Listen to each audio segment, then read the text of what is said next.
با نام خدا و عرض سلام احترام به خدمت شما بینندگان عزیز کانال هراتبورگ، برنامه شام غریبان.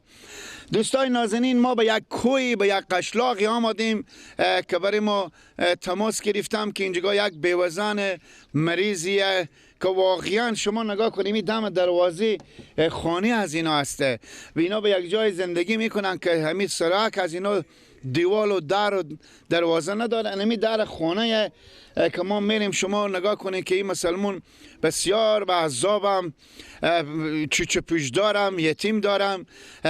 ما شما خواهشمندیم که به زی شخصا کمک کنید که خدای پاک برای شما با آخرت و آخرت کمک کنه. مزبد الله پاک برای شما. میریم یواش یواش داخل خانه.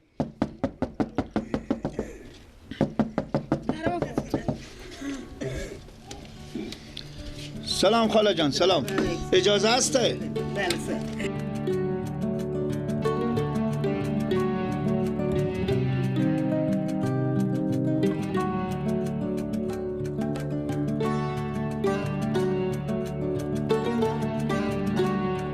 بینندگان خوب و نازنین، آمدین در کنار یک مادری که واقعا وقتی اینا رو نگاه میکنیم بسیار مایوس میشیم، بسیار رنج میبریم، اشک آدم میریزه.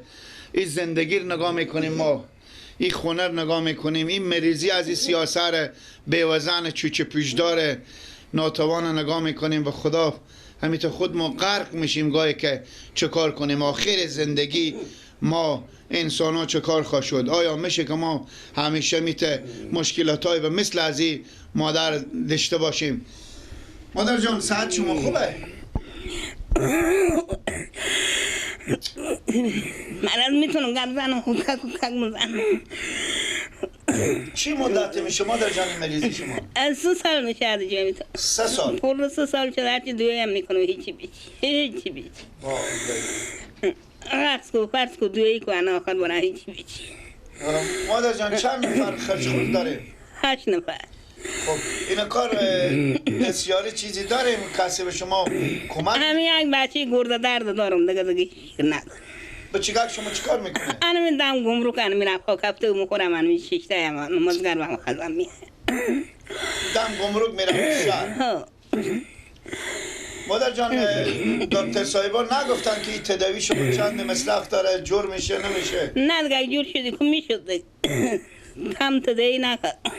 یک پاکستان نرفتم، پول پله نداشتم که برم. این تا به شما بگفتم که اگر شما به پاکستان بریم پول پیدا کنیم تیار میشین؟ ها به پاکستان بگفتم که پول ندارم که برم به پاکستان.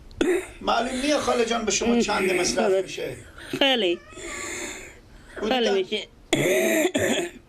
حدوداً چند مصرف میشه خاله جان؟ بگفته اگه بگفته باشم. از پاکستان برم که 2 لک سالک مصرف. 3 سال شما میتونم در بزا؟ 3 سال میکنه تا بزا. بینندگان نازنین، میگه دل به دست یار که حج اکبر است، از هزاران حج یک دل بیتر است. بزی مادر کمک کنیم، باور کنیم ما حدوداً شاید که بالای 30-40 کیلومتر از شهر ما آمدیم، بزی قشلاق آمدیم خاص به خاطر همین مادر که تماس گرفتم. گفتم که میت یک شخص سیاسر بیوزنه که چوچه پیش دارم و ناتوانم و حال ناتوانی که از یک طرف همین که شما نگاه کنین که اینا اصلا همین نفس خور کشیده نمیتونن. از شما خواهش میکنیم، شما شخصایی که به کشورهای خارجیم، بزی سیاسر مسکین کمک کنیم.